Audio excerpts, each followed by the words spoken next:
അടിപൊളിയായല്ല. ഇത് കുഞ്ഞുങ്ങളാണല്ലേ എന്റെ? ആയി നല്ല രസമല്ലേ കാണാനായിട്ട്. ഇത് ഭംഗിയാണ്. പീലി വേണമല്ലോ പിന്നെ.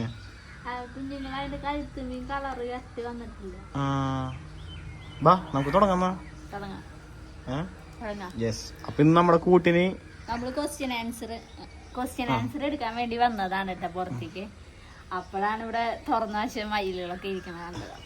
വീഡിയോ എടുക്കാന്ന് വിചാരിച്ചു. അപ്പൊ തുടങ്ങാം ക്വസ്റ്റ്യൻ ആൻസർ. അപ്പൊ മയിലുണ്ട് നമ്മുടെ കൂട്ടിന്, ഹീറോ ഉണ്ട് കൂട്ടിന്. ഹീറോ എന്താ അറിയില്ല, ഓടിക്കണില്ലല്ലോ ഒന്നിനെയും. അപ്പൊ തുടങ്ങാല്ലേ? തുടങ്ങാം.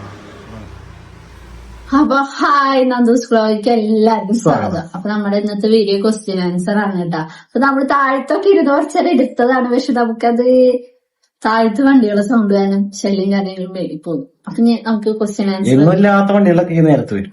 വീഡിയോ എടുക്കുന്ന ദിവസം ഭയങ്കര വണ്ടി തിരക്കായിരിക്കും റോഡിൽ, അല്ലെങ്കിൽ ഒരു വണ്ടി ഉണ്ടാവില്ല. അപ്പൊ നമുക്ക് തുടങ്ങാം. യെസ്. അപ്പൊ ഫസ്റ്റ് ക്വസ്റ്റ്യൻ പറയണത്, കുഞ്ഞൻ ഹോസ്പിറ്റലിലായപ്പോൾ കുഞ്ഞിന്റെ വീട്ടുകാർ വിളിച്ചിരുന്നുണ്ടാ. വിളിച്ച് കാര്യങ്ങളൊക്കെ അന്വേഷിച്ചു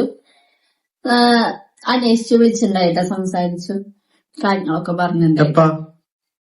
എന്താണ് ഏട്ടാ വിളിച്ചിട്ടുണ്ടായില്ലേ? നിങ്ങളറിയാത്ത മനുഷ്യൻ കളിയാക്കണ്ട. വിളിച്ചിട്ടുണ്ടായി, സംസാരിച്ചു.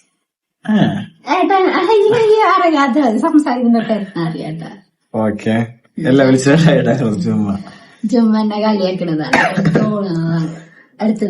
അടുത്തത് ഹെൽത്തി ആയിരിക്കൂ, ദൈവം അനുഗ്രഹിക്കട്ടെ. അഞ്ജന എന്നുള്ളൊരു ചേച്ചി അയച്ചേക്കണാണ്. ഹെൽത്തി ആയിരിക്കും പറഞ്ഞപ്പോ ഹെൽത്ത് ഒക്കെ ഭയങ്കര വീക്കാണ്. ഭയങ്കര വീക്ക്. എന്താന്ന് വെച്ചാൽ ഹെൽത്തിന് ഇപ്പൊ എന്നും എനിക്ക് അസുഖമാണ്. ഇപ്പൊ ഞാനൊരു അസുഖക്കാരി പോലെയായി. PCODയുടെ ട്രീറ്റ്മെന്റ്, അത് കഴിഞ്ഞ് മൈഗ്രെയിൻ ഒരാഴ്ച മുന്നേ ഹോസ്പിറ്റലായിരുന്നു മൈഗ്രെയിൻ്റെ ആയിട്ട്. പിന്നെ രാവിലെ കിച്ചണിൽ നിന്നോണ്ടിരിക്കുമ്പോ പെട്ടെന്ന് ചെവിയുടെ നമുക്ക് ഒരു മൂളിച്ച വന്ന് തലയൊക്കെ കറങ്ങി നന്നായിട്ട് ഉറങ്ങിയിരുന്നു. ഞാൻ കിച്ചണിലായിരുന്നു. അപ്പൊ സമയത്ത് പെട്ടെന്ന് ഒന്ന് തലയിറങ്ങാൻ പോയി. എന്നാലും നമ്മൾ അവിടെ ഒരു 5 മിനിറ്റ് ഇരുന്നപ്പോ ഒരു ഭാഗ്യത്തിന് വീണില്ല. ഒരു 5 മിനിറ്റ് ഇരുന്നപ്പോ ഓക്കെ. ഇയർ ബാലൻസ് തന്നെയായിരിക്കും. പെട്ടെന്ന് മാറി.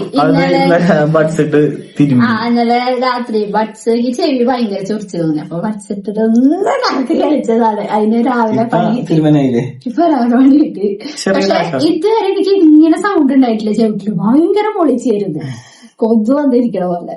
പിന്നെ അടുത്തത് വായിക്കട്ടെ. അടുത്തത്, കുഞ്ഞിന്റെ ബർത്ത്ഡേ ഇട്ട വീഡിയോസും ഫോട്ടോസും എല്ലാം നല്ല ഭംഗിയാ ഉണ്ടായിരുന്നു. ഭയങ്കര സൗണ്ട് അല്ലേ? അവിടെ നിന്നൊക്കെ വണ്ടിയാണ് കേട്ടാ. അപ്പൊ എന്റെ ബർത്ത്ഡേക്ക് ഇട്ട വീഡിയോസ് എടുത്ത ആള് കേട്ടാ. വീഡിയോസ് അടിപൊളിയാക്കി തന്ന ആള്. ഇപ്പൊ വീഡിയോഗ്രാഫർ ആയതുകൊണ്ട് ഒരു സുഖം ഉണ്ട് എനിക്ക്. ഇപ്പൊ നമ്മളെന്തെങ്കിലും ഡ്രസ്സൊക്കെ ഇട്ട് പുറത്തിറങ്ങുമ്പോ ഏട്ടാ ക്യാമറ എടുത്തോട്ടാന്ന് അറിയാ പോവാ. നമ്മുടെ ഭർത്താവുമ്പോ എന്താണ് നമുക്ക് പറയുക അടിക്കൊക്കെ ചെയ്യാലോ സുഖമായിട്ട്. എത്ര നേരം വേണമെങ്കിൽ ബുദ്ധിമുട്ടുകയും ചെയ്യാം. പക്ഷെ ഏട്ടന്റെ കൂടെ ആകുമ്പോ പെട്ടെന്ന് ഷൂട്ട് എടുത്ത് കഴിയാ. അയ്യോ അന്ന് നമ്മൾ 5 മിനിറ്റാ 10 മിനിറ്റ് എടുത്ത വീഡിയോ ആണ്. ഞാൻ മടി പിടിച്ചിരിക്കുന്നു വേണമെന്ന് വെച്ചപ്പോ ഏട്ടൻ നിർബന്ധിച്ച് ബർത്ത്ഡേ ഇടിപ്പിച്ച വീഡിയോ ആണ്. പക്ഷെ അത് അടിപൊളിയായിരുന്നു. ആ ഡ്രസ്സും ആ വീഡിയോ ഒക്കെ എനിക്ക് ഭയങ്കര ഇഷ്ടമായിട്ടാ. എന്റെ ഭർത്താവിന്റെ കഴിവ് പോയതാണ്. അല്ല സ്റ്റാൻഡായിട്ട് പറയാം, ഇരിക്കണവരെ കഴിവുണ്ടല്ലോ, നിക്കണവരെ കഴിവുണ്ട്. അത് പറയണം. നമ്മളെ വെക്കാനാവില്ല. അപ്പൊ അവരെന്നെ പറഞ്ഞിട്ടുണ്ട്, ടേക്ക് കെയർ ആയിരിക്കാൻ പറഞ്ഞിട്ട്, ഹെൽത്തി ആയിരിക്കാൻ പറഞ്ഞിട്ടുണ്ട്, ഹാപ്പി ആയിരിക്കാൻ പറഞ്ഞിട്ടുണ്ട്. അമ്മനെ വിളിച്ചെന്ന് ചോദിച്ചിട്ടുണ്ട്. ഹെൽത്തി ആയിരിക്കുന്നു.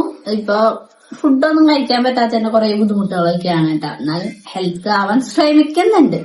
ഇഷ്ടമുള്ള ഫുഡൊന്നും കഴിക്കാൻ പറ്റില്ല, അതാണ് എന്റെ വിഷമം. എന്നാലും കുഴപ്പമില്ല, എല്ലാരും പ്രാർത്ഥന വേണം കേട്ടോ. അതാണ് ശരിയാവും. അത് വേറൊന്നല്ലേ, 3 മാസം ഈ പറഞ്ഞ മരുന്ന് കഴിച്ച് ഭയങ്കര ഡിഫിക്കൽട്ടാ. PCODയുടെ മരുന്ന് നമുക്ക് 3 മാസം ഉണ്ട്. അത് കഴിഞ്ഞ് ടെസ്റ്റ് ചെയ്തിട്ട് കുറഞ്ഞ വേണ്ട, അല്ലെങ്കിൽ പിന്നെ ഒരു 3 മാസം വേണ്ടി വരുന്നൊക്കെയാണ് പറഞ്ഞിരിക്കുന്നത്. അതൊരു ഒരു ഗുളിക തന്നെ, ഒരു മെഡിസിൻ തന്നെ 166 ഉണ്ട്. അതേപോലെ കുറെ മെഡിസിൻ ഉണ്ട്. മറ്റതൊന്നും ഞാൻ എണ്ണിയിട്ടില്ല. കുറെ മെഡിസിൻ അതിന്റെ മെഡിസിനും അതിന്റെ മെഡിസിനും കഴിക്കും. അപ്പൊ ഭയങ്കര തളരാണ്. ബാലൻസ് ആണെങ്കിൽ അതിന്റെ മെഡിസിൻ വേറെ വരും. എനിക്കാണെങ്കിൽ ഭയങ്കര ഉറക്കക്ഷീണവും ഭയങ്കര ബുദ്ധിമുട്ടാണല്ലോ മെഡിസിൻ കഴിക്കാനായിട്ട്. എന്തായാലും ഇപ്പൊ തുടങ്ങിയിട്ട് ഒരു 10-15-20 ദിവസമായിട്ടുള്ളൂ. ഇനിയുണ്ട് 3 മാസത്തിന് ഇഷ്ടംപോലെ വരുന്നുണ്ട്. കാണുമ്പോ എനിക്ക് പേടി. അപ്പൊ അടുത്ത ക്വസ്റ്റ്യൻ, കുണുക്കയും മിസ് ചെയ്യുന്നുണ്ടോ? അവരെ ആഴ്ചയിട്ടെങ്കിലും വീട്ടിൽ പോയി അമ്മയോട് അച്ഛനോട് നന്നായി ഓക്കെ. കുണുക്കനും മിസ് ചെയ്യുന്നുണ്ട്. അവരെ വിളിക്കാറൊക്കെ ഉണ്ട് കേട്ടാ. ഞാന് കുണുക്കനൊക്കെ വിളിച്ച് സംസാരിക്കാറുണ്ട് ഇപ്പൊ. പിന്നെ ടേക്ക് കെയർ അച്ചു ആൻഡ് കുഞ്ഞ, ഗോഡ് ബ്ലെസ് യു ബോത്ത്. അത് നമ്മുടെ ചേച്ചിയാണ് കേട്ടോ. കമന്റ് ചേച്ചിയാണ്. നല്ലപോലെ പോകുന്നു ചേച്ചി, കുഴപ്പങ്ങളൊന്നുമില്ല. ഇപ്പൊ ഈ വയ്യായികള് മാത്രം പ്രശ്നമുള്ളൂ. അതെ, അതൊക്കെ ശരിയാവും ചേച്ചി. ചേച്ചി ബർത്ത്ഡേക്കുള്ള ഗിഫ്റ്റ് ഭയങ്കര അടിപൊളിയായിരുന്നു. ചേച്ചിയുടെ ബർത്ത്ഡേ പ്രതീക്ഷിച്ചില്ല, ഭയങ്കര ഷോക്കായി പോയി ഞാൻ ആ ടൈമില്. എനിക്ക് ബർത്ത്ഡേക്ക് ഞങ്ങക്ക് ബർത്ത്ഡേ ഗിഫ്റ്റ് ഒക്കെ ഇട്ട് ചേച്ചി അടിപൊളിയായിരുന്നു. എനിക്ക് ഈ വർഷം ബർത്ത്ഡേക്ക് ഒരു ഗിഫ്റ്റ് ഒക്കെ കിട്ടി നമുക്ക് അല്ലേ? കിട്ടി. എന്തായാലും ഭയങ്കര സന്തോഷം. പിന്നെ നിങ്ങൾ okay, are you planning a relationship? Are you going to have a baby? Okay, ഞാൻ എന്റെ മലയാളം ഇട്ടുതരാം. നിങ്ങൾ രണ്ടാളും മുൻപ് നമ്മൾ രണ്ടാൾക്ക് റിലേഷൻ ഉണ്ടായോ മുന്നേ? ഏട്ടനുണ്ടായിട്ടാ. പിന്നെ അടുത്തായിക്ക് എന്റെ കുഞ്ഞിനുണ്ടായില്ലേ? എനിക്കുണ്ടായി. പക്ഷെ നമുക്ക് ശരിയാവില്ല, നമ്മൾ എടുക്കുള്ള ജീവിതത്തിലേക്ക്. അപ്പൊ അത് ശരിയായില്ല, നമ്മളത് കളഞ്ഞു. ഞാന് അത് തേച്ചോന്ന് പറയാൻ പറ്റില്ല. നമുക്ക് കുറെ സാഹചര്യങ്ങൾ കുറെ കാര്യങ്ങളൊക്കെ ഉണ്ടല്ലോ. നമുക്ക് അറിവില്ലാത്ത പ്രായത്തിൽ വല്ല പ്രേമൊക്കെ ഉണ്ടാവും. അത് കുറച്ചാൾ നമുക്ക് എന്തെങ്കിലും തോന്നുമ്പോ നമ്മളത് വേണ്ടാന്ന് വിചാരിക്കും. നമ്മുടെ വീട്ടുകാർക്ക് ഇഷ്ടമില്ലാണ്ടാവുമ്പോ നമ്മളത് വേണ്ടാന്ന് വെക്കും. അങ്ങനെ ഏട്ടൻ നല്ല തേപ്പിട്ടിട്ടില്ല. അതോർത്തും വിഷമിക്കൊന്നുമില്ല. അല്ല നമ്മുടെ അല്ല നമ്മുടെ ഇപ്പത്തെ ലൈഫിൽ നമ്മൾ ഹാപ്പിയാണല്ലോ. അപ്പൊ പിന്നെ അതിനൊന്നും പിന്നെ റിലേഷൻഷിപ്പ് ഇല്ലാത്തവരൊന്നും ഇല്ല. എന്നെ അറിയില്ല, മിക്കവർക്കും ഉണ്ടാവും. ഇല്ലാത്തവരുണ്ടാവും, അതല്ല മിക്കവർക്കും ഉണ്ടാവും. അതൊക്കെ വരണം നമ്മുടെ ചെറിയ പ്രായത്തിന്റെ അല്ല. പിന്നെ അടുത്ത് പറയൂ, ആ വിഷമത്തുന്നത് മാറ്. വീഡിയോ കാണുമ്പോ ആളിങ്ങനെ ചിന്തിക്കുണ്ടാവും, ചേട്ടന് ഇപ്പഴും വിഷമണ്ടാ മര്യാദക്ക് വിഷമായി കണ്ടാൽ കൊല്ലിഞ്ഞ. ബേബി പ്ലാനിങ് ഉണ്ടോ? ഇപ്പൊ നമ്മള് PCOD ട്രീറ്റ്മെന്റ് ആയതുകൊണ്ട് ബേബി പ്ലാൻ ഒന്നും ഇല്ല കേട്ടോ. ആ ട്രീറ്റ്മെന്റ് ഒക്കെ കഴിയട്ടെ, എന്നിട്ട് നമുക്ക് നോക്കാം. പിന്നെ എത്ര ഏജ് ആയി? എനിക്ക് 29. ഇപ്പായി 29. ഒക്ടോബർ 28 എനിക്ക് ഒക്ടോബർ 24 20 വയസ്സ്. 20 വയസ്സാ, ചെറുതാ. ഏട്ടൻ വയസ്സനായി. ഇനി അടുത്ത കൊല്ലം 30. 3ലേക്ക് കടന്ന് വയസ്സനായി. പാവം വയസ്സായിട്ട് ഇപ്പൊ കളറൊക്കെ ചെയ്ത് നടക്കണേ. നരച്ചിന്റെ അതുകൊണ്ട് ഡൈ അടിച്ച പോലെ അടിച്ചല്ല ചേട്ടാ. നരച്ചത് കാണാനിരിക്ക 30 നമ്മ മമ്മൂട്ടിന്ന് പറയുള്ളൂ. ഓ, നരച്ചിട്ടുണ്ട് ചുമ്മാ കളർ അടിച്ചത്. അടുത്ത വീഡിയോ, അടുത്ത കമന്റ് വായിക്കും. ഒന്നാമത് ഈ പറഞ്ഞ പോലെ എനിക്ക് ഭ്രാന്തത്. അടുത്ത് വായിക്ക്. പ്രായമായി നിറഞ്ഞ ഭയങ്കര വിഷമമാണ്. പ്രായം പോവാൻ പാടില്ല. എല്ലാവർക്കും പോണതല്ലേ. എനിക്ക് അങ്ങനെ വിഷമമൊന്നുമില്ല. 25 പറയണം. എനിക്ക് പ്രായമായി അങ്ങനെ വിഷമമൊന്നുമില്ല. വിഷമിക്കാം. ജനിച്ച് ഇത്ര വർഷം ജീവിച്ചുകൊണ്ടിരിക്കില്ല, അപ്പൊ പ്രായം പോവില്ലേ? പ്രായം നിൽക്കില്ലല്ലോ. പിന്നെ ചേട്ടന്റെ കല്യാണം ആലോചിച്ച ടൈമിൽ ദുബായിലായിരുന്നോ? ആലോചിച്ച ടൈമില് ഏട്ടൻ ആയിരുന്നില്ല. അതിന് മുന്നേ ദുബായ് അല്ല, ഖത്തറിലായിരുന്നു. അതിന് മുന്നേ തോന്നുന്നു 4-5 മാസം മുന്നേ വന്നിട്ടുള്ളൂ തോന്നുന്നു. 4 മാസം മുന്നേ അങ്ങനെ വന്നിട്ടുണ്ടായതുകൊണ്ടാണ്. അപ്പൊ ആലോചിക്കുന്ന സമയത്ത് ഏട്ടൻ കൊച്ചിയിലായിരുന്നു. അടുത്തത് ഹോം ടൂർ ചെയ്യുമോ? ചെയ്തിട്ടുണ്ട്, വീഡിയോ എടുക്കുന്നുണ്ട്. നല്ല അത്യാവശ്യം നല്ല വ്യൂസ് ഉള്ള വീഡിയോ വരുന്നുട്ടാ, കാണണം. ഹോം ടൂറിന്റെ വീഡിയോ മുന്നത്തെ ഉണ്ട്. എനിക്ക് തോന്നുന്നു നമ്മുടെ കല്യാണം കഴിഞ്ഞ ടൈമിലൊക്കെ ആയിരുന്നു. പിന്നെ യുവർ ഫ്യൂച്ചർ, നമ്മുടെ ഫ്യൂച്ചർ പ്ലാൻ എന്താ? ഫ്യൂച്ചർ പ്ലാൻ എന്ന് വെച്ചിട്ടുണ്ടെങ്കിൽ എന്റെ ഒരുവിധം സക്സസ് ആയി പ്ലാനിങ്. നമ്മുടെ ഈ പറഞ്ഞ വെഡിങ് കമ്പനി ആണെങ്കിലും ഓൾമോസ്റ്റ് സക്സസ് ആയിട്ട് വരുന്നുണ്ട്. ഇനി ഒരു പറഞ്ഞ പോലെ ഒരു എന്താ പറയാ, വേറെ പ്ലാൻ എന്ന് വെച്ചാല് നമ്മുടെ ലൈഫിനെ കുറിച്ച് ഫ്യൂച്ചർ പ്ലാൻ ഒന്നും നമ്മൾ ചെയ്തിട്ടില്ല. എന്താ വെച്ചാൽ ചെയ്ത പോലെ നടന്നില്ലെങ്കിൽ നമുക്ക് വിഷമാവും. നമുക്ക് പോണ വഴി പോവും. പിന്നെ നമുക്ക് ആവശ്യമുള്ള കുറച്ച് കാര്യങ്ങൾ നമ്മൾ ചെയ്ത് വെക്കുന്നു എന്നുള്ളൂ. അത് നമ്മൾ ചിലപ്പോ നടക്കും, ചിലപ്പോ നടക്കില്ല, അത്രേ ഉള്ളൂ. കുഞ്ഞിന്റെ ഫ്യൂച്ചർ പ്ലാൻ എന്താണ്? ബ്രൈഡ് ഉണ്ടാക്കിയോറാണെന്നാണ് ആഗ്രഹം. അത് നമ്മളെ ആഗ്രഹം അതാണ്. ഫ്യൂച്ചർ നമുക്കിപ്പൊ ഒന്നും പറയാൻ പറ്റില്ല. ഇന്ന് ഞാൻ എപ്പോഴും പറയില്ല, ഇന്ന് സന്തോഷിക്കുക, നാളെ നമുക്കൊന്നും പറയാൻ പറ്റില്ല. ഭയങ്കര പ്രശ്നമാണ്. ഫ്യൂച്ചർ അങ്ങനെ ഞങ്ങള് അങ്ങനെ അതുകൊണ്ട് ഓവറായിട്ട് ചിന്തിക്കുന്നില്ല അതിനെ ഞാൻ കുറിച്ച്. പണ്ടേ അങ്ങനെയാ ഫ്യൂച്ചറിനെ കുറിച്ച് ഭയങ്കര ഓവറായിട്ട് ചിന്തിക്കുന്ന ആളല്ല. നടന്നില്ല പിന്നെ നമുക്ക് അത് വിഷമായിരിക്കും. അടുത്ത് വായിക്കാം. ആ സംഭവം ജീവിതത്തിൽ നടന്നുകൊണ്ടാണ് ഞാനത് ഈ പറഞ്ഞ പോലെ ഫ്യൂച്ചർ പ്ലാൻ ഒന്നും വെക്കാത്തത്. അല്ലെങ്കിൽ ലേറ്റ് പറയാനുള്ള. അടുത്ത് പറയും.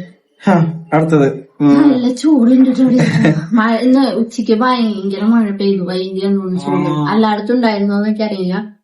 ഇവിടെ ഉച്ചക്ക് ഭയങ്കര മഴ പെയ്തു. തുണിയൊക്കെ തോരയിട്ട് നമുക്ക് പ്രതീക്ഷിച്ചില്ല. വെയിലായിരുന്നു, വെയിലൊപ്പം ഒരു മഴ. അതുകൊണ്ട് മഴ പെയ്തന്നെ പുഴുക്കുണ്ട്. രക്ഷയില്ല. ഓൺലൈൻ ക്ലോത്തിങ് ബ്രാൻഡ് തുടങ്ങാൻ പ്ലാൻ ഉണ്ടോ കുഞ്ഞിന്? ഇപ്പൊ ഇല്ലാട്ടോ. നാളെ എങ്ങനെയൊക്കെ ഉണ്ടാവും അറിയില്ല. ഇപ്പൊ എന്തായാലും സോഷ്യൽ മീഡിയയിൽ കുറെ ആൾക്കാർക്ക് ഉണ്ടല്ലോ ഓൺലൈൻ ക്ലോത്തിങ് എന്നൊക്കെ പറയണത്. ഇപ്പൊ കൊറേ എല്ലാ സീരിയൽ ആക്ടേഴ്സും സിനിമ ആക്ടേഴ്സ് ആണെങ്കിലും ബ്ലോഗേഴ്സ് ആണെങ്കിലും ഇപ്പൊ പറഞ്ഞ എല്ലാവരും ഇത് തുടങ്ങിയിട്ടുണ്ട്. അതിലേക്കല്ലേ ചിന്ത. ഞാൻ ഈ പറഞ്ഞ പോലെ കുറച്ച് മുന്നേ ഇൻസ്റ്റാഗ്രാമിൽ കണ്ട് ഈ ബണ്ണ് വെച്ചിട്ട് ചായ മുക്കി കഴിക്കുന്ന ട്രെൻഡുകള്, പിന്നെ അതുപോലെ തന്നെ കുറെ ട്രെൻഡുകളൊക്കെ ഇപ്പൊ കഫേ ട്രെൻഡുകളൊക്കെ കൂടി വരുന്ന. അപ്പൊ അങ്ങനത്തെ വല്ല പുതിയ പ്ലാനുകൾ ഉണ്ടെങ്കിൽ ഞങ്ങൾക്ക് ചെയ്യണമെന്നുണ്ട്. അത് ഇപ്പോഴല്ല, നമ്മൾ ടൈം എടുത്തിട്ട് ചെയ്യുള്ളൂ. പക്ഷെ നമുക്ക് അങ്ങനത്തെ ഒരു ചെറിയൊരു പ്ലാൻ നമ്മുടെ കയ്യിലുണ്ട്. ഇത് നമ്മള് ആലോചിച്ച് കുറെ നാളൊക്കെ കഴിഞ്ഞ് ടൈം എടുത്ത് ചെയ്യുമ്പോ എന്തായാലും പറയാല്ലേ. അതെ അതെ അതെ. അത് അങ്ങനത്തെ ഒക്കെ രസമാണ്. അത് വെറൈറ്റി ആണ്. എല്ലാം ചെയ്യണ പോലെ തന്നെ. അത് ഈ പറഞ്ഞ പോലെ നല്ല ഈ പറഞ്ഞ പുറത്തു പോയി നമ്മൾ പഠിച്ച ആൾക്കാരൊക്കെ ഇവിടെ വന്നിട്ട് ചെയ്യണ സംഭവം നമ്മൾ ഞെട്ടിപ്പോയി. അവര് ഈ കാനഡയും അവിടെ പോയി വന്ന ആൾക്കാര് ഇവിടെ വന്നിട്ട് അങ്ങനത്തെ ബിസിനസ് ഒക്കെ ഇടണ്. അത് അവര് ഭയങ്കര നീറ്റൊക്കെ ആയിട്ടാണ് കൊടുക്കുന്നത്. എനിക്ക് പക്ഷെ കൊച്ചിയിൽ പോകുമ്പോ അതൊന്ന് കഴിക്കണം. എനിക്കും കൊണ്ടുപോകും. യെസ് ഉണ്ടാവും. പിന്നെ ചേട്ടൻ എന്താ ജോലി? ചേട്ടൻ വീഡിയോ ആണ് കേട്ടാ. അപ്പൊ നമ്മളിത് മുന്നേ പറഞ്ഞിട്ടുണ്ട്. അയ്യോ അല്ല, വേറെ ഒന്നുമില്ല. കേട്ട് ഇതാ ചിലപ്പോ ഈ പറഞ്ഞ പോലെ ഫസ്റ്റ് വന്ന ആളായിരിക്കും, എന്റെ മിസ്റ്റേക്ക് ആയിരിക്കും, സോറി. അപ്പൊ ഈ പറഞ്ഞ പോലെ ഞാൻ വീഡിയോഗ്രാഫറാണ്. അപ്പൊ ഈ എന്റെ പേജൊക്കെ ഇപ്പൊ ഇതില് മെൻഷൻ ചെയ്യാം. ഡിസ്ക്രിപ്ഷനിൽ കൊടുക്കാം. അപ്പൊ വീഡിയോ സംബന്ധമായി വെഡിങ് സംബന്ധമായി വീഡിയോ ഷൂട്ടിങ് ഫോട്ടോഗ്രാഫി ആണെങ്കിലും വീഡിയോഗ്രാഫി ആണെങ്കിലും ആഡ് ഷൂട്ട് ആണെങ്കിലും എന്താണെങ്കിലും നമ്മളെ ബന്ധപ്പെട്ടിട്ടുണ്ടെങ്കിൽ നമ്മ അടിപൊളിയാക്കി നമ്മളെ പേജൊക്കെ ഉണ്ട്. അത്യാവശ്യം നല്ല റീച്ചൊക്കെ ഉള്ള ഇതൊക്കെയാണ് പേജിലൊക്കെ. അപ്പൊ കാണാം, നമ്മളെ വിളിക്ക, നമ്മ വരും, ഷൂട്ട് ചെയ്യും. പെർഫെക്റ്റ് ആയിരിക്കും, ഒന്നും പറയാനൊന്നുമില്ല. ഒരു മാസത്തിനുള്ളിൽ നമ്മ എല്ലാ പരിപാടിയും തീർക്കും. വേറെ ഒന്നല്ല, നമുക്ക് അടുത്ത പരിപാടിയിലേക്ക് പോകേണ്ടതുകൊണ്ട് നമ്മ എല്ലാ കാര്യങ്ങളും ക്ലിയർ ചെയ്യും. അങ്ങനെയാണ്. അപ്പൊ എന്തായാലും കോണ്ടാക്ട് ചെയ്യാട്ടോ. അതിന്റെ ഡീറ്റെയിൽ ഒക്കെ കൊടുക്കാട്ടാ. പിന്നെ അടുത്തത് ഹെൽത്ത് ഓക്കെ ആണോ കുഞ്ഞ? ഹാപ്പി ആയിട്ട് ഇരിക്കൂ. അഞ്ജന എന്നുള്ള ചേച്ചി. അഞ്ജന രണ്ടാമതും അയച്ചിട്ടുണ്ടെന്ന് പറഞ്ഞിട്ടാ. പിന്നെ അടുത്ത ക്വസ്റ്റ്യൻ എന്ന് പറയുന്നത് ഫസ്റ്റ് അമ്മയെ കാണാൻ പോകുന്നില്ലേ? രണ്ടുപേരുടെയും ഏജ് ചോദിച്ചിട്ടുണ്ട്. സൗമ്യ അനൂപ് എന്ന് പറഞ്ഞ ചേച്ചി ഏജ് പറഞ്ഞു. ഇടയ്ക്കിടയ്ക്ക് പറഞ്ഞ 29 അടുത്ത വർഷം 30 അവിടെ എന്റെ അഹങ്കാരമുള്ളത്. അല്ല പ്രായം പറയാൻ എനിക്ക് ഭയങ്കര ഇഷ്ടമാണ്. ചേട്ടന് അത്ര താല്പര്യമുള്ള കാര്യമല്ല ഈ പ്രായം എടുത്തെടുത്ത് പറയണത്. അതുകൊണ്ടാണ് അല്ലെ. കുഴപ്പമില്ല, എല്ലാവർക്കും കാണുന്നതല്ലോ പ്രായം. എല്ലാരും സമാധാനിപ്പിച്ചിട്ട് ഈ വീഡിയോന്റെ അടിയിൽ കമന്റ് ഇട്ടിട്ട് എന്റെ വർത്താനം. അടുത്തത് ചേച്ചിയായിട്ട് മിണ്ടാറുണ്ടോ? ചേച്ചിയായിട്ട് മിണ്ടാറുണ്ടോ? ഇപ്പൊ വയ്യാണ്ടായിപ്പോ വിളിച്ചിട്ടൊക്കെ കാര്യങ്ങളൊക്കെ ചോദിച്ച് സംസാരിച്ച് വിളിക്കാറുണ്ട്. അതായത് ഇപ്പൊ ഈ പറഞ്ഞ പോലെ എന്താ പറയാടാ, ഹോസ്പിറ്റലില് വരുമ്പോ ആരായാലും ഇവിടെയായാലും വിളിക്കും. ഇപ്പൊ ഇവിടെ കുറച്ച് പ്രശ്നങ്ങളൊക്കെ ഉണ്ടായിട്ടുണ്ടാവും വീട്ടില്, എന്റെ വീട്ടിൽ തന്നെ. അപ്പൊ ആ പ്രശ്നങ്ങൾക്ക് നിൽക്കുന്ന ടൈമിൽ നമ്മ ഒരാളെ ഹോസ്പിറ്റലാകുമ്പോ അതൊക്കെ ആ ടൈമില് അതൊക്കെ അത് നോക്കുവാനെങ്കിലും വന്ന് മിണ്ടാ സംസാരിക്കുക, ഹോസ്പിറ്റലിൽ കൊണ്ടുപോവാ, കാര്യങ്ങൾ ചെയ്യാം, അതൊക്കെ പിന്നെ എല്ലായിടത്തും ഹോസ്പിറ്റൽ കേസ് വരുമ്പോ എല്ലാരും അങ്ങോട്ടും ഇങ്ങോട്ടൊക്കെ വിളിക്കും, പിന്നെ അങ്ങനെയാണ്. ഞങ്ങൾ അങ്ങനെയാണ് കേട്ടോ. ഞങ്ങൾ ഹോസ്പിറ്റൽസ് എവിടെയായാലും ഇവിടെയായാലും വന്നാൽ സംസാരിക്കുകയൊക്കെ ചെയ്യും. അതുകൊണ്ട് അങ്ങനത്തെ പ്രശ്നങ്ങളൊന്നുമില്ല. ഇല്ല, അതിന്റെ പേരിൽ ഇപ്പൊ ഈഗോ ക്ലാഷ് അതൊന്നും അങ്ങനെ ചിന്തിക്കണ ഭയങ്കര പിന്നെ അതൊക്കെ കഴിഞ്ഞ തെറ്റാണ് ട്ടോ. കാര്യങ്ങളല്ലേ, നമ്മളതൊന്നും ഭയങ്കര ചിന്തിക്കുന്നില്ല. പിന്നെ അടുത്തത് ന്യൂ ട്രിപ്പ് പ്ലാൻ ഉണ്ടോ? യെസ്, തീർച്ചയായിട്ടും. കുറെ നാളെ ഞാൻ പോയിട്ട് എന്തായാലും പോയിരിക്കും. ട്രിപ്പ് പോയിട്ട് ഇപ്പൊ ഞങ്ങൾക്ക് 3-4 മാസമായി. സത്യം പറഞ്ഞാൽ മടുത്തിട്ട് നിർത്തിയിട്ടാണ് കേട്ടോ അയ്യോ, ട്രിപ്പ് പോക്ക്. അതന്നെ. അടുപ്പിച്ച് ഒരു 5-6 പോയപ്പോ തന്നെ നമുക്കെന്നൊരു മുഷിപ്പായി. ഒരു സ്ഥലത്ത് പോകുമ്പോ നമുക്ക് അതിന്റെ ഭംഗി തോന്നുന്നില്ല, അല്ലാതെ കണ്ടിട്ട് ഒരേപോലെ. അപ്പൊ നമുക്കൊരു മുഷിപ്പായപ്പോ ഞങ്ങൾ നിർത്തിയതാണ്. ഇനി എന്തായാലും പുതിയൊരു പ്ലാൻ ഉണ്ട്. എനിക്ക് തോന്നുന്നത് നമ്മുടെ വെഡിങ് ആനിവേഴ്സറി ആയിട്ടൊരു നല്ലൊരു ട്രിപ്പ് പോകണം എന്നാണ് ഭയങ്കര ആഗ്രഹം.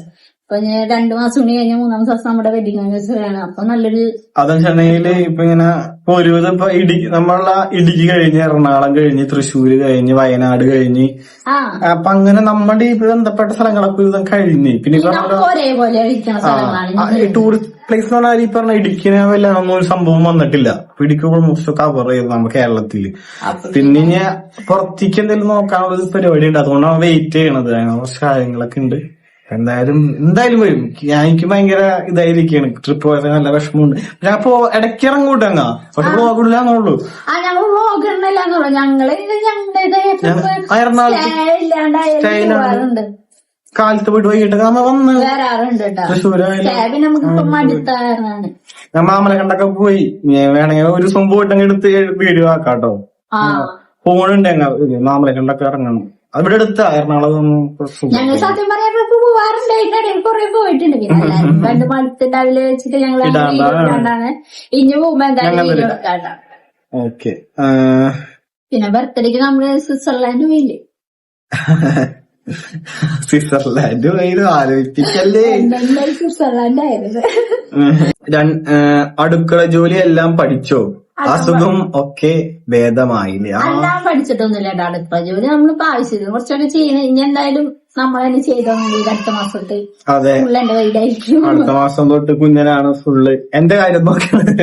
ഏട്ടന്റെ ഫുള്ള് കാര്യം ഞാൻ തന്നെ നോക്കേണ്ടി വരും അടുത്ത മാസം തൊട്ട്. അപ്പൊ എന്തായാലും പഠിക്കും, ഫുള്ളും പഠിക്കും.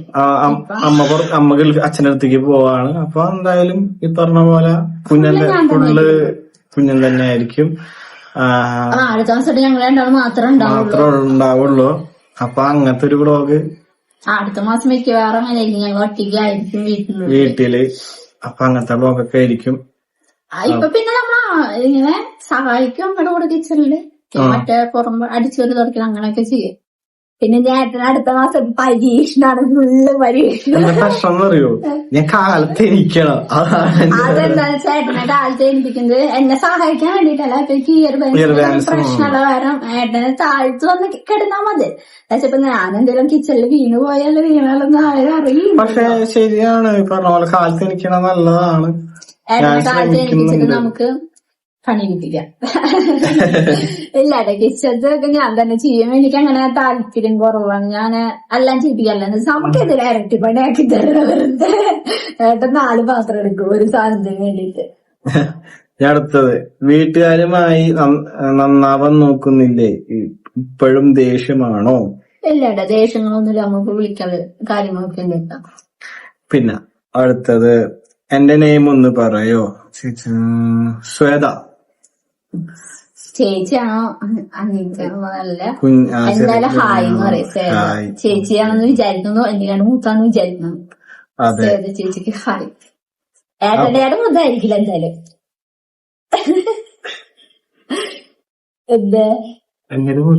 ഇല്ല എന്തായാലും 29 വയസ്സ് കണ്ട് മൂത്തോട് കുറവായിരിക്കും. എന്റെ അമ്മേ അതല്ല, എനിക്ക് ഭയങ്കര ചിന്തയില്. ഞാൻ ഭയങ്കര ഗ്രാമറാണ്, ചുള്ളനാണ്, ഒരു ജാടൊക്കെ കേറും. ഇല്ലേട്ടാ വീക്ക്നെസ് അല്ലേ? പിന്നെ ഇപ്പൊ പെട്ടെന്ന് ചിരിച്ചപ്പോ എനിക്കൊരു കാര്യം ഓർമ്മ കണ്ടേ. പിന്നെ ഇതിന്റെ അടിയിൽ വന്ന് കമ്പനിയാണ് കുഞ്ഞ് എത്ര ഓവറായി ചിരിക്കല്. എന്റെ ശീലാണ് കണ്ടത്. ആരോട് സംസാരിക്കുമ്പോ എനിക്ക് ശരി വരും. എന്നെ ഇന്നാളൊരു ചേച്ചി വിളിച്ചിട്ടുണ്ടായിട്ട് ഫോണില് വീഡിയോ ചേച്ചി അറിയുന്ന ചേച്ചി വിളിച്ചപ്പോ എന്നോട് പറഞ്ഞത്, ഞങ്ങള് വീട്ടില് ചിരി കൊടുക്കാന്നാണ് കുഞ്ഞിനെ പറയാനാണ്. അത് സത്യം പറഞ്ഞ ഞാൻ അങ്ങനെയാണ്, ചിരി കൂടുതലാണ് എനിക്ക്. അത് ചെറുപ്പം തുടങ്ങാൻ തന്നെ ആയിരുന്നു. ചെറുപ്പം തുടങ്ങി അങ്ങനെ തന്നെയാണ്. എന്തെങ്കിലുമൊക്കെ പറയുമ്പോഴേക്ക് ചിരി വരും. അതേപോലെ വല്ല കള്ളത്തരം ചെയ്താൽ എനിക്ക് പിടിച്ചേക്കാൻ പറ്റില്ല, ചിരിക്കും. അതെല്ലാവരും കണ്ടുപിടിച്ച് ചിരിക്കും. അങ്ങനെയാണ് ചെറുപ്പം തൊട്ടേ ചിരി ഭയങ്കര കൂടുതലാണ്. പിന്നെ അടുത്ത കമന്റ് എന്ന് പറയുന്നത് പറഞ്ഞ പോലെ മുടി എന്തിനാണ് ഇങ്ങനെ ചെയ്തെന്നുള്ള ഒരു സംഭവം ഉണ്ട്. കൊറേ നമ്മ ബ്ലോഗിലും പറഞ്ഞ ആർക്കും ഇഷ്ടപ്പെട്ടിട്ടില്ല കുഞ്ഞൻ മുടി സ്ട്രൈറ്റ് ചെയ്തത്. നാച്ചുറലായിരുന്നു, ഭംഗിന്ന് പറഞ്ഞു. സത്യം പറഞ്ഞ ഞാൻ പറയാം, എന്റെ ഹെയറിന് എനിക്കായിട്ട് കുറെ പ്രശ്നങ്ങൾ തോന്നിയിരുന്നു. ബേബി ഹെയർ കുറച്ച് കൂടുതലായിരുന്നു. അപ്പൊ നമുക്ക് ഹെയർ സ്റ്റൈൽ ഒന്നും ചെയ്യാനോ ഇഷ്ടത്തിനൊന്നും പറ്റിയിരുന്നില്ല. അത് പാറ്റേണും അറിയാം അല്ലേട്ടാ. ഇപ്പൊ പുറത്തു പോകുമ്പോ നമ്മുടെ മുടി ഭയങ്കര ഡ്രൈനെസ് ആയിട്ട് പൊട്ടി പോണ പോലത്തെ അങ്ങനെ നിൽക്കുമ്പോഴേ നമുക്ക് തന്നെ ഒരു ഭംഗി തോന്നില്ല. ഇപ്പൊ വല്ല ഷൂട്ടുകളോ കാര്യങ്ങളോ വരുമ്പോ നമുക്ക് ഭയങ്കര ബുദ്ധിമുട്ടായി.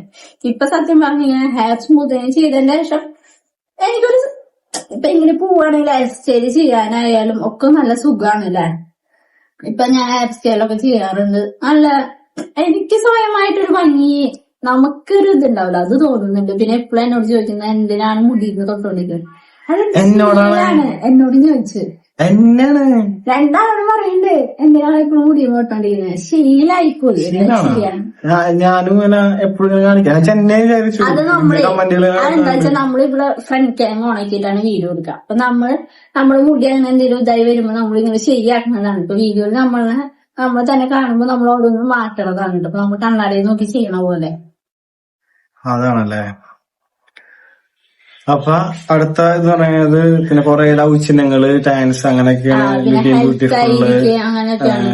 പിന്നെ കൊറേ പേര് ഒരു വീഡിയോ ഉണ്ട്, അനീഷിനെ പറയാത്തതിൽ വീഡിയോ കാണില്ലാതെ പറഞ്ഞു പോയേക്കണത്. അങ്ങനെ ഒന്നും ഞാൻ അതിൽ എടുത്ത് പറയുന്നുണ്ട് എന്റെ പേഴ്സണലായ ഇഷ്ടമാണ്. അത് പിന്നെ ഓരോരുത്തർക്കും ഓരോ ഇഷ്ടം ഉണ്ടാവല്ലോ. എന്റെ പേഴ്സണലായ ഇഷ്ടമാണ് അനീഷാണ്. ഞങ്ങൾക്ക് ഇഷ്ടമല്ല എന്ന് ഞങ്ങൾ പറഞ്ഞത്. എനിക്കും ഇഷ്ടമാണ്. ഞാൻ പറഞ്ഞത് ഒറ്റപ്പെടുത്തിയപ്പോ നമുക്കൊരു ആഗ്രഹം തോന്നി ഞങ്ങൾ വിജയിക്കണം.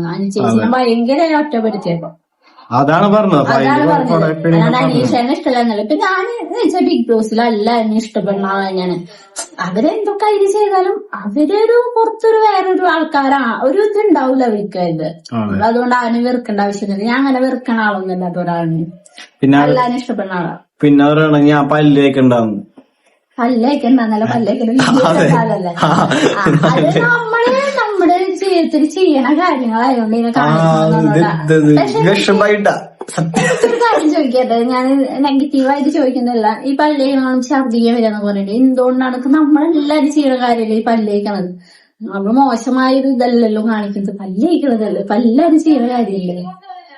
എല്ലാം അങ്ങനെ മോശമായി തോന്നുന്നു, എനിക്കറിയില്ല. അതിന് ഓരോരുത്തരുടെ പേഴ്സണൽ ഇഷ്ടാണ് അല്ലെ. പല്ലേക്ക് ഇഷ്ടല്ലേ. പല്ല് കഴിച്ചിട്ട് നമ്മൾ കുടിക്കണമെന്നില്ല, തുപ്പല്ലേ. അല്ല പിന്നെ പല്ലേക്ക് നമ്മൾ എല്ലാവരും രാവിലെ എനിക്ക് ചെയ്യണ ഒരു കാര്യമാണ്. അത് നമുക്ക് എങ്ങനെ ഛർദിക്കാൻ വരുന്നത് എനിക്ക് പറയുന്നില്ല. ഞാനിപ്പോ ഒരാളിപ്പോ പുറത്തുനിന്ന് ഇപ്പൊ ഞങ്ങളുടെ വീടിന്റെ ഫ്രണ്ടിലോ വേറെ എവിടെയെങ്കിലും പുറത്തുനിന്ന് ഒരാൾ പല്ലേക്കണാണ്ട് എനിക്ക് ഛർദിക്കാൻ വരുന്നില്ല. എന്താന്നറിയില്ലേ, അങ്ങനെയുള്ളവരുണ്ടാവും.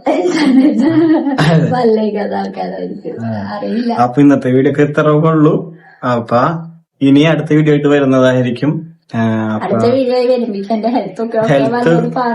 ഹെൽത്ത് ഓക്കെ ആയിരിക്കാൻ എല്ലാരും പ്രാർത്ഥിക്കുക. അപ്പൊ ഞങ്ങൾ ഈ പറഞ്ഞ പോലെ ഇത് അമ്പലത്തിൽ നിന്നൊക്കെ വന്നുള്ളൂ. ഇപ്പൊ കഴിഞ്ഞ വ്ലോഗ് അമ്പലത്തെ വ്ലോഗായിരുന്നു. അമ്പല വ്ലോഗ് എന്ന് പറയാൻ പറ്റില്ല, കാരണം ടയർഡായി പോയി. ഞങ്ങൾ കണ്ടിന്യൂ ചെയ്യാൻ പറ്റില്ല. അതുകൊണ്ടാണ് ഞങ്ങൾ കുറച്ച് ഇരുന്ന് സംസാരിച്ചത്. അത് ശരിക്കും ഞാൻ മുന്നേ വിചാരിച്ചൊരു കാര്യമാണ്. അനുസരിച്ച് ജയിച്ചപ്പോ ഒരു അങ്ങനെ എടുത്ത് പറയണമെന്ന്, അതങ്ങനെ വന്ന് പറഞ്ഞു എന്നുള്ളൂട്ടാ. പിന്നെ അമ്പലത്തിൽ പോകുന്നത് ഞങ്ങൾക്ക് നല്ലൊരു സമാധാനമാണ്. വയ്യാതെ ഇരിക്കുമ്പോ നമ്മൾ അമ്പലത്തിൽ പോകുമ്പോ എല്ലാവർക്കും ഇങ്ങനെ ഇരിക്കണം തോന്നുന്നു. അവരാ നമ്മുടെ ദൈവങ്ങളെ വിളിക്കുമ്പോ. അപ്പൊ അതായിരുന്നു. അപ്പൊ വീഡിയോ ഇത്രേ ഉള്ളൂ. അടുത്ത വീഡിയോ ആയിട്ട് വരുന്നതായിരിക്കും. അടുത്ത വീഡിയോ ആയിട്ട് വരാം. ബൈ.